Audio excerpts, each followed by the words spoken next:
तिला अद्दल घडवायची याला. अजूनही पाची पांडव वर मान करून जगताय, यांच्या मानाखाली गेल्या पाहिजे. आणि त्यावेळेला माय बाप द्रौपदीला पणावर लावायचं त्यांनी प्रोत्साहन दिलं. जिंकलं तर सगळं राज्य वापस देतो तुला, तुझी राजधानी वापस करतो, अंगावरचे अलंकार वापस करतो, तुझ्या चारी पांडव भावांना तुझ्या सहित दासपणातून मुक्त करतो, सगळी संपत्ती तुला परत करतो. तू जर जिंकलास तर, हरलास तर द्रौपदी आमची दासी होईल. किती वाईट आहे जुळवा, विचार करा. हे केवळ घडलं कशामुळे कळतंय तुम्हाला? केवळ भगवंत हजर नाही आहे, फक्त भगवंत हजर नाही. लक्षात ठेवा, आपल्याही जीवनात असंच होतं. जेव्हा जेव्हा भगवंताला आपण विसरतो तेव्हा तेव्हा आपल्यावरती संकटाचा प्रचंड भडीमार होत असतो. लक्षात घ्या, त्याला विसरता कामा नये. सगळं विसरलं तरी चालते, भगवंताला विसरलं नाही पाहिजे. जेव्हा जेव्हा पांडव भगवंताला विसरले तेव्हा तेव्हा पांडवांच्या बाळी हे अशी अवदस आलेली. शेवटचा डाव तो हरला आणि द्रौपदीला, अंतपुरामध्ये असलेली द्रौपदी तिला बोलवायला पाठवली. सेवक केला म्हणले तुला बोलवलेलं आहे. अहो म्हटले मी नाही येऊ शकत. काय येऊ शकत नाही? सांगा दुर्योधनाला, माझा स्त्री धर्म चालू आहे आणि मी राजसभेत कसं येणार? मी एक वस्त्र आहे. महाभारतामधला एक श्लोक आहे, तो श्लोक उच्चारल्यानंतर भारतच नव्हे सगळं जग त्या महाभारतातल्या त्या श्लोकाला दुर्योधनाच्या तोंडामध्ये आहे. तो श्लोक, त्या श्लोकाचा उच्चार केल्यानंतर त्याला काळ भासतील. जेवढे सज्जन आहेत जगामधले तेवढे लोक त्या पानालाच काळ भासतील. ती घटना म्हणजे काळी घटना आहे. तो दिवस म्हणजे काळा दिवस आहे. महाभारतात तो श्लोक आहे. एक वस्त्र आहे द्रौपदी. दुर्योधन म्हणतो एक वस्त्र वा विवस्त्रो वा, ती एक वस्त्र असू द्या किंवा विवस्त्र असू द्या, ती दासी आहे. दासीला स्वतःच अस्तित्व नसतं, ओळख आणा तिला. थोडी अवघड गोष्ट.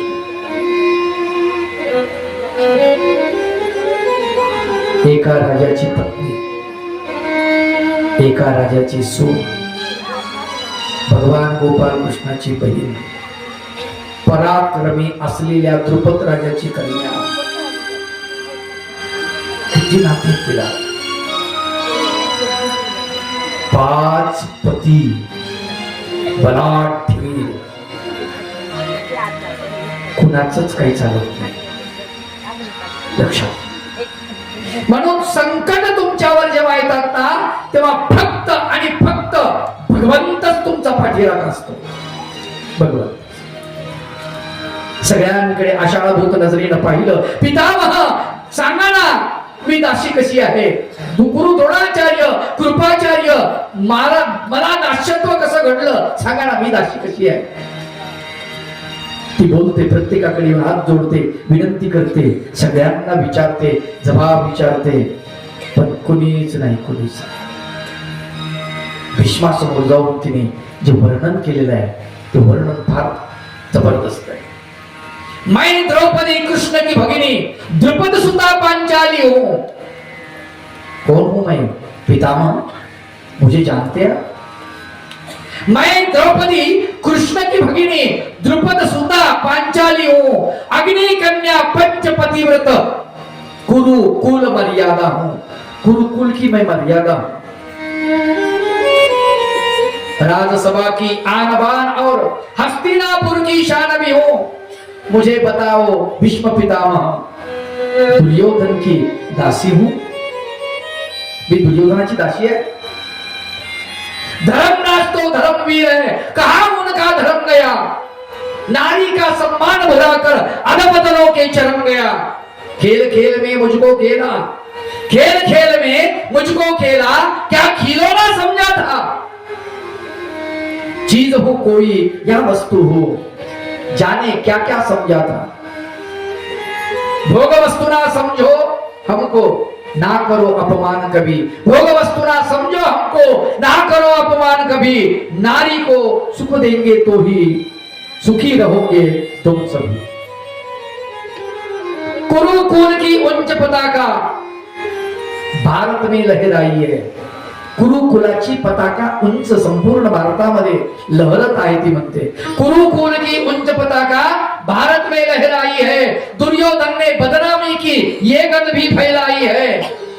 सब्र करो रे जालिमो तुम, एक दिन ऐसा आएगा मेरे अपमानों का बदला तुमसे लिया जाएगा।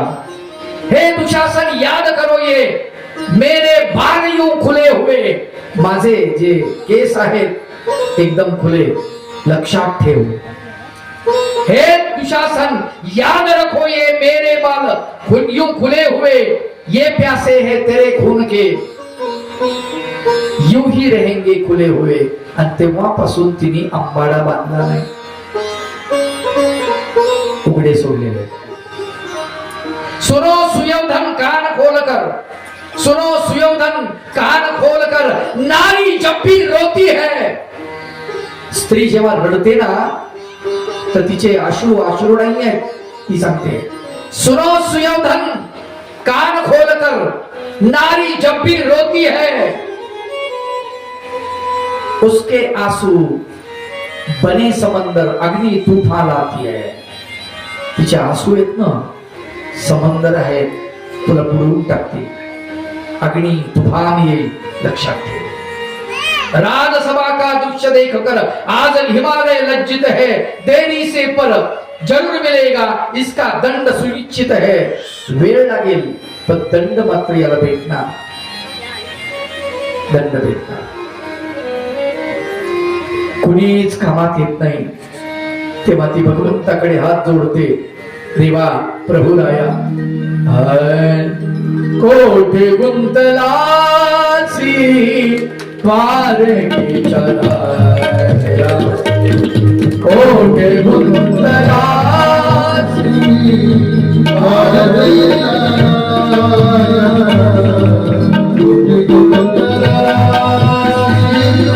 द्वार की चराया।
भगवंताला आवाज दिला, हात जोडलेले आहेत. दुशासनानं वस्त्राला हात घातला आणि तिच्या लक्षात आलं की आपण नाही स्वतःला सावरू शकत. हे प्रभू, तुझी भगिनी तिची इज्जत चव्हाट्यावर आलेली आहे, आता तूच रक्षण करू शकतोस. हात जोडले, दातामध्ये पदर धरलेला होता. भगवंताला आळवतात आणि आळवत असताना जसा आळवायला लागली तोंडातला पदर निसटला, हानवटीपर्यंत आला. थांबा 2 मिनिटं सांगतो मी लगेच. हानवटीपर्यंत आला. हानवटीच्या खालचा भाग सुद्धा दिसला नाही, इतक्यात भगवंत हजर झाले. कितीतरी वस्त्र, वेगवेगळ्या शहरातल्या वेगवेगळ्या मोठ्या मोठ्या दालनामधले भरजरी वस्त्र, त्याचा ढीग लागलेला आहे. दुशासन ओढतोय, ढिगारा पडलेला, परंतु त्याचे हात थकले, तो बेहोश झाला. द्रौपदीच्या पायाचं नख तरी दिसायला पाहिजे, नख सुद्धा दिसून गेलं नाही. मानवा पद्मातील ग्रंथात वर्णन केलेलं आहे.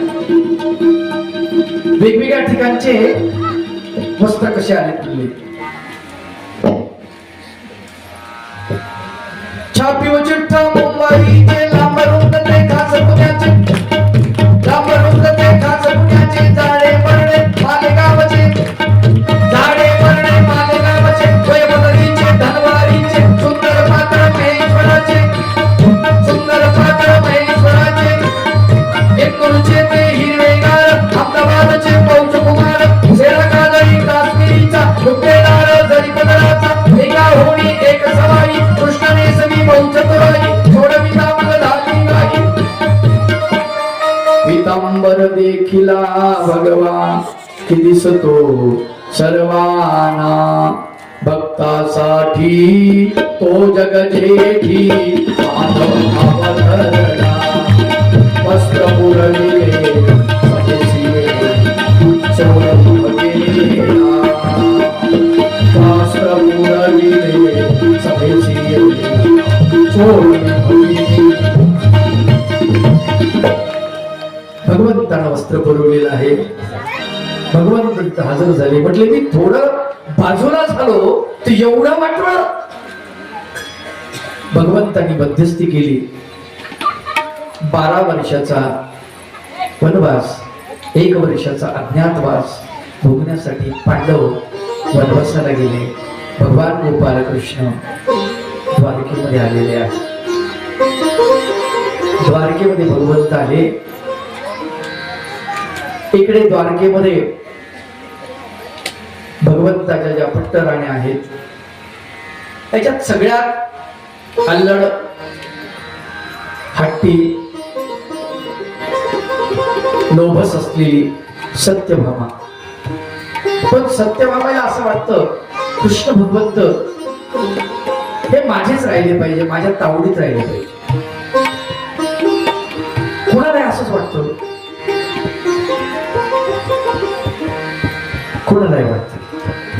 आईला वाटतं मुलाचं लग्न झालं, मुलानं बायकोचं नाही ऐकलं पाहिजे. थोडस जर ऐकलं तर आई म्हणते बायकोचा बैल झाला नुसता. आणि त्यानं जर आईचंच ऐकलं तर पत्नी म्हणते आईचं ऐकून तुम्ही मला त्रास देता. मी तुमच्यासाठी माझे आई वडील सोडले, माझं घर सोडलं. तिचे खरंच आहे.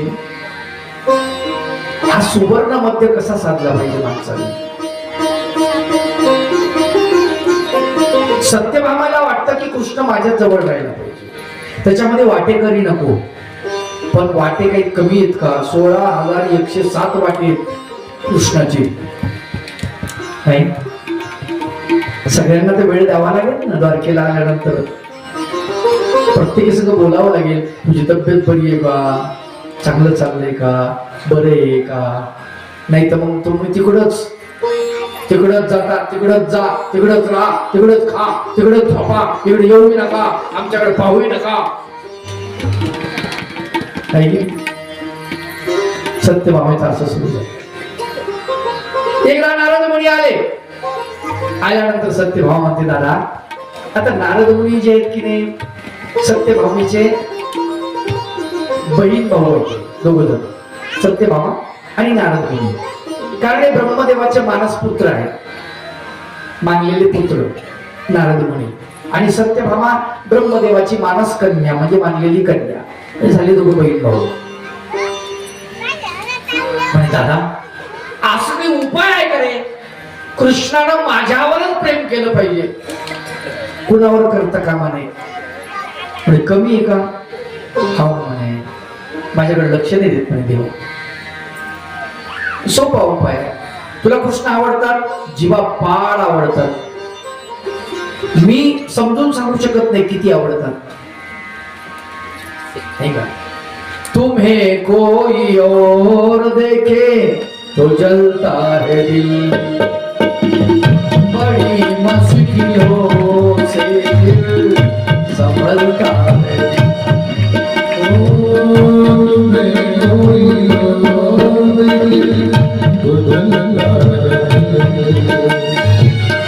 बड़ी मुश्किलों से दिल संभलता है.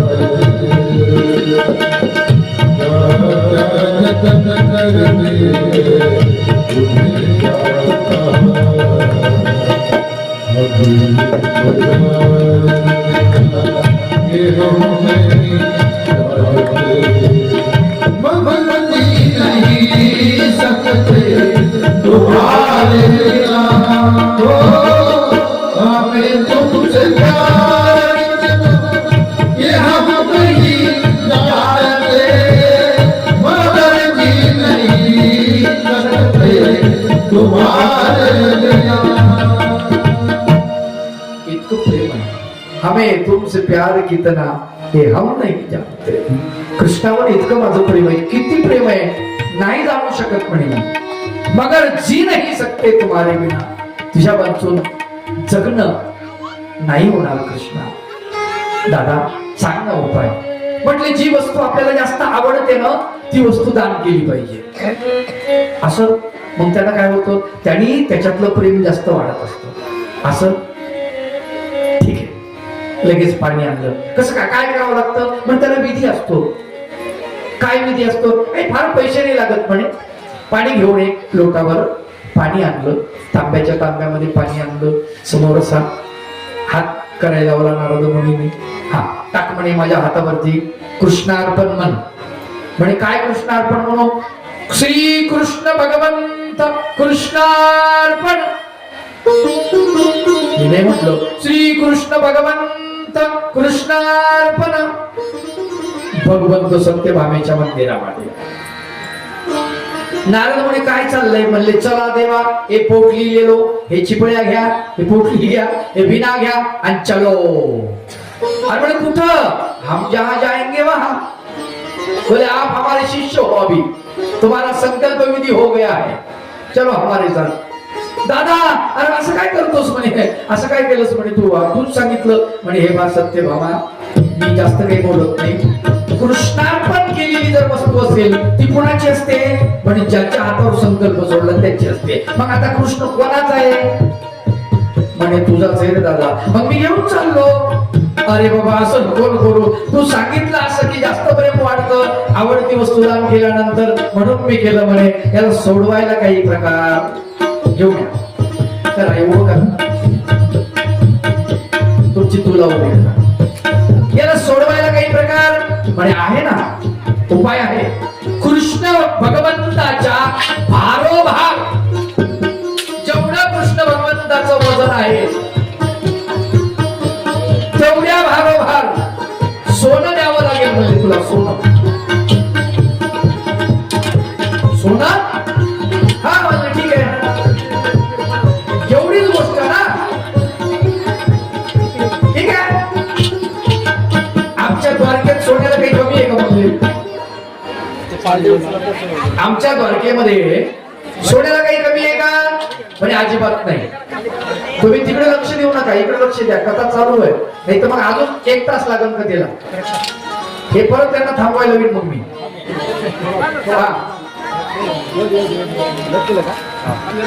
ठेवून घ्या. हे अलीकडचे नाही नाही, ते पुढं करा, ते पुढं करा तिकडचं. हा करा तिकडे, करा तिकडे, घ्या पुढे थोडस. बस एक अलीकडचं इकडे घ्या. नाही होऊ द्या, लांब होऊ द्या, घसरला नाही पाहिजे. हा ठीक आहे, चालेल. सत्यभामेनं सोनं आणलं. सत्यभामा आलेली आहे. नारद मुनी आणि सत्यभामा, भगवान गोपाल कृष्ण. रुक्मिणी फक्त नंतर येते. रुक्मिणीला बाजूला ठेवा, रुक्मिणीला नंतर येतं. सत्यभामा, नारद मुनी आणि कृष्ण भगवंत तिन्ही पात्र इकडे घेऊन. भगवंताला पारड्यामध्ये आसन टाकलेलं आहे, भरजनी बसायला रेशमाचं. त्या आसनावरती भगवंताला बसवलं जातं. आणि दुसऱ्या बाजूला भगवंताच्या दुसऱ्या पारड्यामध्ये सोनं टाकलं जातं. येऊ द्या.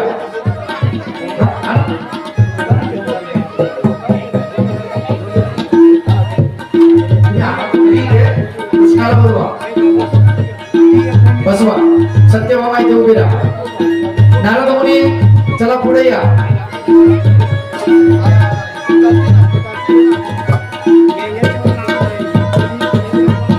बसवा, बसवा त्यांना, बसवा त्या पारड्यामध्ये बसवा.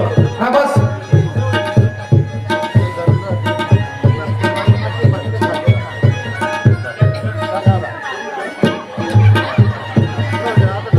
दत्तू भाऊ राजाराम मते यांनी 50 किलो साखर तुलेसाठी दिलेली आहे. आणि बाकी आपण सगळे साखर इथे आणलेलीच आहे तुला करण्यासाठी. भगवंताचं पूजन करायला सुरुवात केली, तुला करायला सुरुवात केली. सगळ्या द्वारका नगरीचं सोनं आणून टाकलं. परंतु भगवंताचं पारडं जडच आहे.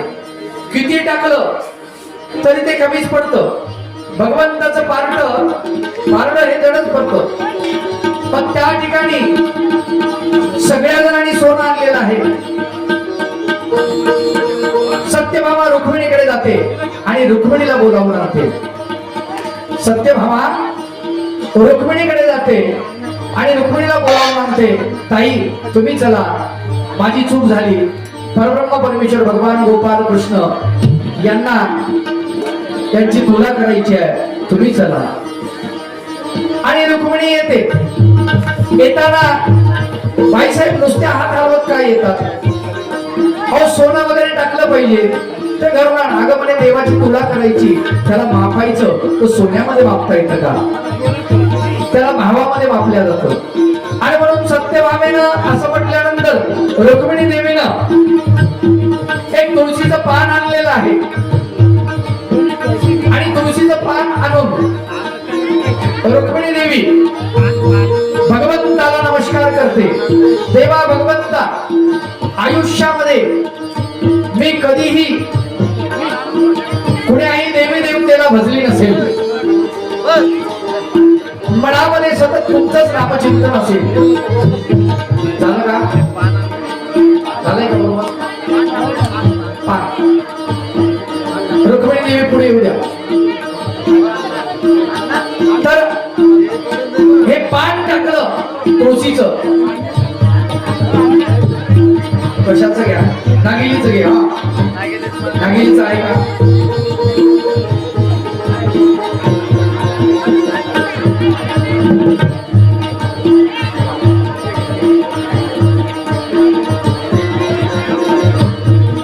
हे तुळशी दल आहे आणि हे तुळशी दल याच्यामध्ये टाकल्यानंतर भगवंता तुझं पारडं जड झालं पाहिजे.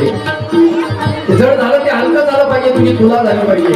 आणि काय आश्चर्य, जसं तुळशी पत्र त्या पारड्यामध्ये टाकलं तसं भगवंताचं वजन हलकं झालं. परब्रह्म परमेश्वराला मोजायचं असेल तर ते भावानं मोजावं लागतं. भावानं मोजावं लागतं, दुसरं कशानंच मोजता येत नाही. भाव नावाची जी वस्तू आहे त्या वस्तूनच भगवंताला मोजता येतं, मापता येतं. एरवी कशानंच भगवंताला मापता येत नाही, मोजता येत नाही, तोलता येत नाही. भगवान की तुला होती है तो बस खाली भाव से होती है. माझा भाव तुझे चरणी, माझा भाव तुझे चरणी, तुझे रूप माझे नयने, तुझे रूप माझे नयने, माझा भाव तुझे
भगवंताला भावानं फक्त मोजता येतं, बाकी कशानंच मोजता येत नाही.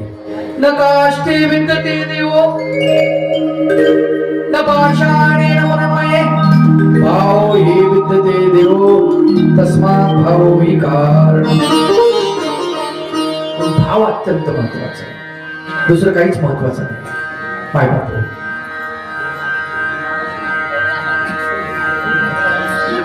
रुक्मिणीचा भाव फुटलेला आहे आणि भगवंताची तुलना झाली. भाव अंतःकरणात जर नसेल तर भगवंत पावत नाही. भाव जर असेल तर तो कसाही पावतो. भक्ती भावन से हृदयात, भक्ती भावन से हृदयात, त्यासी भेटेल का, त्यासी भेटेल का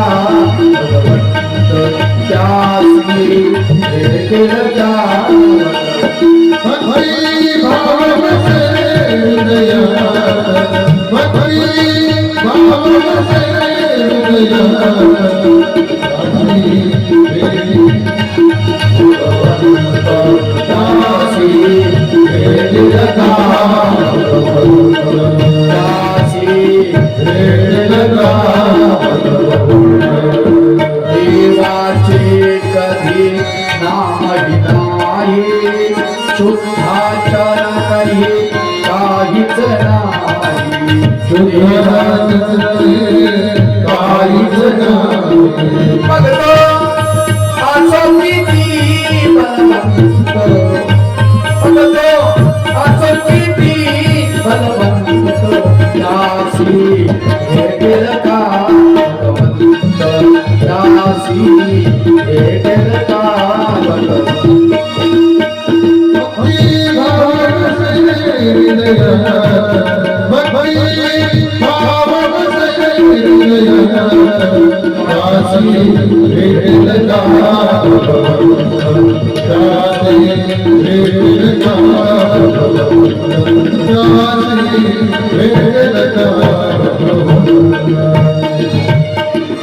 फक्त भगवंताची तुला होते ती भावाला होऊ शकते, म्हणून भावच समर्पण करावा लागतो. आणि भाव जर भगवंत चरणी अर्पण केला तर भगवंताची तुला होते.